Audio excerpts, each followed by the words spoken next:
Hello friends, जय Hind. Friends, मेरा नाम रवि उपाध्याय है और स्वागत है आप सभी का मेरे यूट्यूब चैनल स्टूडेंट स्टडी में। फ्रेंड्स, आज हम बात करेंगे शीत युद्ध का। सुना होगा आपने नाम, लेकिन फिर से हम चर्चाएं करते हैं कि शीत युद्ध क्या है। कोल्ड वॉर जिसे हम कहते हैं, नाम दिया क्या है। देखते हैं पृष्ठभूमि पर कि क्या है प्रश्न और क्या चर्चा करेंगे। जैसे हम पहला प्रश्न बात करते हैं कि पहला चर्चा करेंगे शीत युद्ध क्यों हुआ था। दूसरा बात करेंगे किन किन के बीच हुआ था। तीसरा बात करेंगे शीत युद्ध को समाप्त कब हुआ। और चौथा हम बात करेंगे कि शीत युद्ध की वर्तमान स्थिति है। वर्तमान से मतलब है कि जब हम लास्ट प्रश्न करेंगे तब बताएंगे कि क्या वर्तमान स्थिति है। तो हम बात करते हैं शीत युद्ध के बारे में। बाकी हमने प्रश्न दे दिया हो, हम इसे मिटाते हैं। जैसे संपूर्ण चर्चा करेंगे शीत युद्ध की कि शीत युद्ध क्या था, पूरी जानकारी के साथ, जिससे आपको कम समय में शीत युद्ध के बारे में एक अच्छी नॉलेज प्राप्त हो, अच्छी जानकारी मिल जाए, ताकि आप एग्जाम में बैठकर शीत युद्ध का कोई क्वेश्चन बनेगा, कोई प्रश्न बनेगा तो आप लिख दें।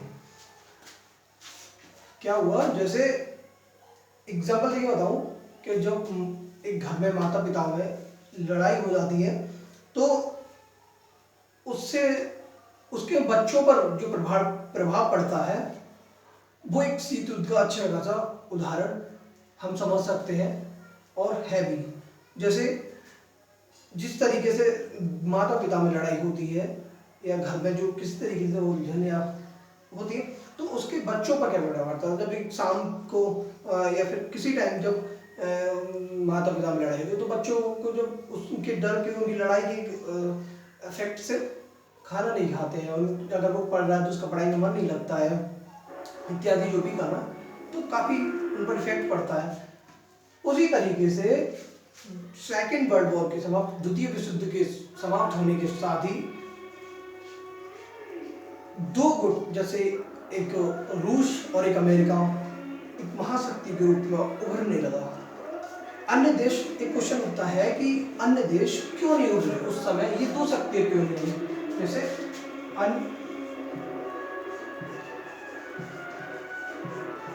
बंद करी,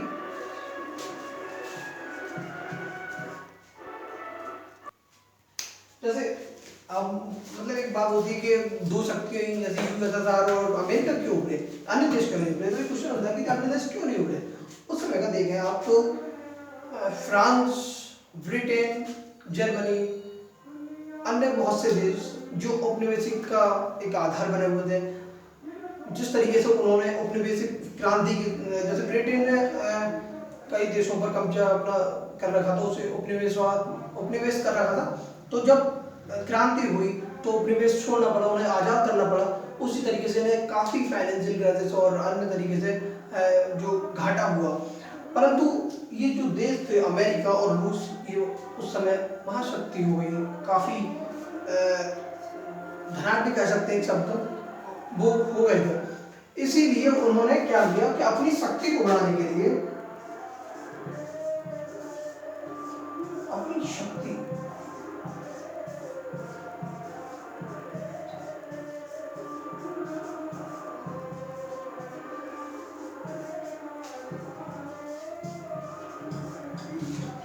शक्ति बढ़ाने के लिए और एक अपना वर्चस्व बनाने के लिए, जैसे दिखते हैं गांव में एक एग्जांपल है कि कोई अगर थोड़े पैसे कमा ले तो वो सोचता है कि एक मेरी इमेज बने कि जिससे पूरा गांव एक भय टाइप में रहे।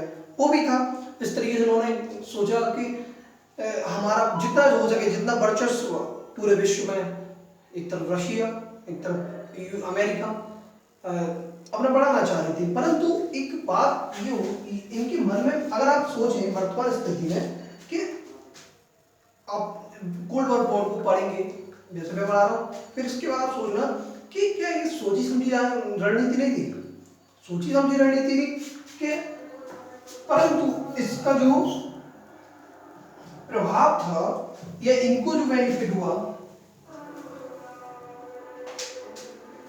इन देशों को, उससे हम समझते हैं इन्होंने जिस तरीके से युद्ध किया उससे कई ज्यादा इन्हें बेनिफिट, अपने हथियार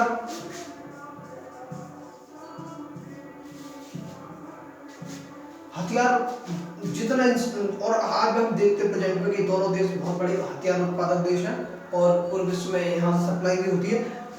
इतना उस समय हथियार देखा, क्योंकि फर्स्ट वर्ल्ड वॉर देखा, सेकेंड वर्ल्ड वॉर देखा, उसमें सब देश ने ये सोचा लगा कि पूरा विश्व के देश जो कि कब इस युद्ध छिड़ जाए जिससे हमें इन्वॉल्व होना पड़े और हमें इस हथियारों की जरूरत पड़े। तो इतनी खरीदारी हुई पूरे उस पर विश्व भर कि इतना धनी देश हो गए ये, हथियार बेचते, खूब बनाते और बेचते, बनाते और बेचते, और पूरा विश्व हथियारों को खरीद रहा था। इसलिए कि अगर तृतीय विश्व युद्ध छिड़ा तो हमें इन्वॉल्व होना पड़ा ताकि हम इसमें अपना वर्चस्व कायम कर सके। परंतु जब 1990 में, अब जो हमें तीसरा क्वेश्चन लगा कि इसका अंत कब हुआ, कोल्ड वॉर का, तो जब 1990 में, हाँ, लेकिन इससे पहले एक वैज्ञानिक हुए D.J. मैनुअल,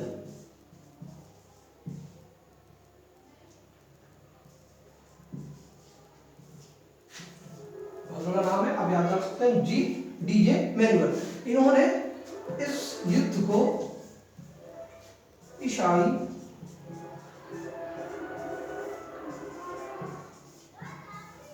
धर्म से ये शीत युद्ध का नाम निकाला।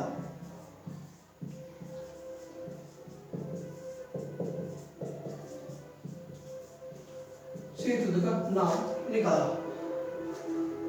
अब जैसे हमने एक क्वेश्चन लिखा था कि कोल्ड वॉर यानी शीत युद्ध कब समाप्त हुआ, इतना लंबा खींचा और चला भी, दो गुटों में खूब रणनीति। अब जैसे एक कहानी, एक वैज्ञानिक जिसमें होता है D.J. मैनुअल, उन्होंने कहा कि जो शीत युद्ध है वो एक ऐसी कहानी है, उन्होंने बहुत अच्छा एग्जाम्पल दिया, जैसे कि दोनों तरफ तीर कमान ले देश खड़े हैं परंतु उसमें चलाने के लिए कोई तैयार नहीं है, क्योंकि उन्होंने देखा कि जिस तरीके से प्रथम विश्व युद्ध और द्वितीय विश्व युद्ध में जिस तरीके से हानि हुई वो दोबारा करना नहीं जानते थे, परंतु अपनी भूमिका और अपना एक वर्चस्व कायम करने के लिए उन्होंने इतनी बड़ी तादाद पर अपनी शक्ति को उभारा। परंतु जिस तरीके से हमने देखा कि दोनों देश एक दूसरे के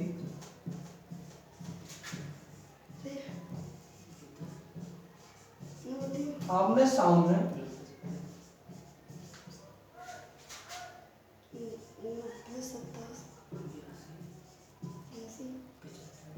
परंतु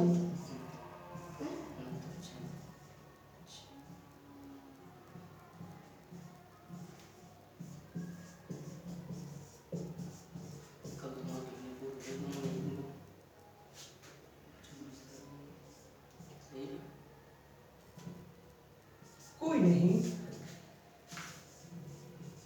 करना चाहता था।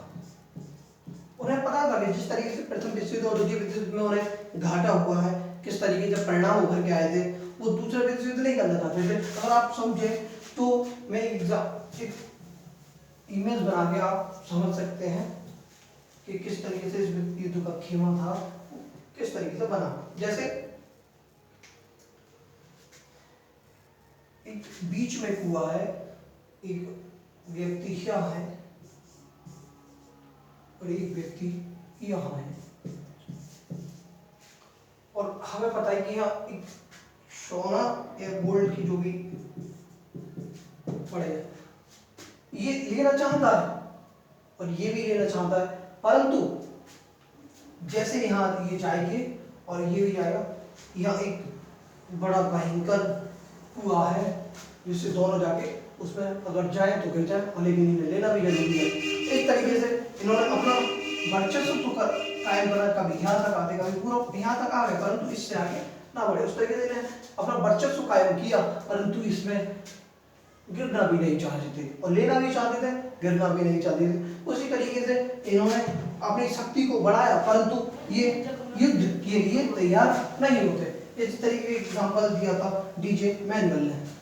अब हम जो बात करते हैं, हमारा तीसरा क्वेश्चन था कि द्वितीय विश्व युद्ध ये शीत युद्ध समाप्त कब हुआ। जैसे 1990 में यूएसएसआर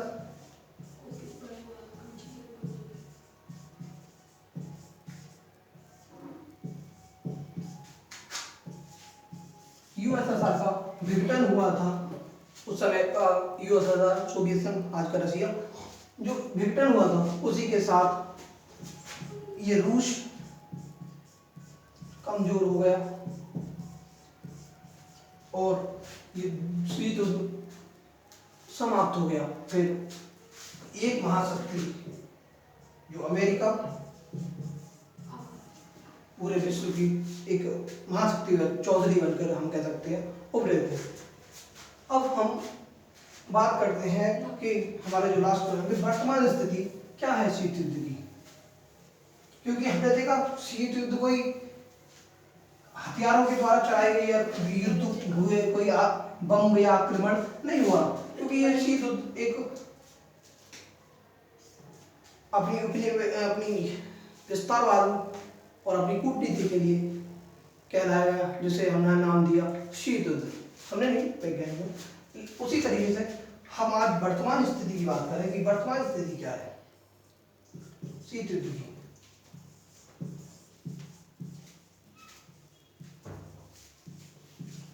तो जो वर्तमान स्थिति है, जैसे आज हम देखते हैं कि भारत और चीन एग्जाम्पल हो सकता है, भारत और चीन। हालांकि चीन भारत देखते हैं कि अपने विस्तारवाद के लिए नहीं अपनी भूमिका निभाता, बल्कि अपनी एक आर्थिक और अपनी, जैसे हम कह सकते हैं कि स्थिति को बढ़ाना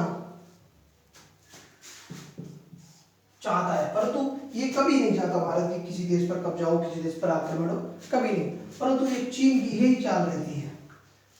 लेकिन आज का हम एग्जाम्पल समझ सकते हैं भारत और चीन और यूएसए और चाइना, ये दोनों एग्जाम्पल हम आज समझ सकते हैं कि जिस तरीके से इन दोनों में वर्तमान जो स्थिति बनी हुई है यूएस और चीन में, एक तरफ चाइना रूस का साथ दे रहा है, वहीं दूसरी तरफ ऑलरेडी यूएसए रूस से नफरत करता है और इसी के साथ हम चीन से भी। और लेकिन इनका जो आर्थिक स्थिति है, चीन भी निरंतर बढ़ा रहा है और उसी तरीके से जो आर्थिक स्थिति इनकी बढ़ती है, वैसे भी इन दोनों में टकराव हमें देखने के लिए मिलते हैं। तो आई होप आपको ये समझ में आया होगा कि शीत युद्ध क्या था। और मिलते हैं हम नेक्स्ट वीडियो में और एक नए टॉपिक के साथ। तब तक के लिए जुड़े रहे। Thank you. जय हिंद।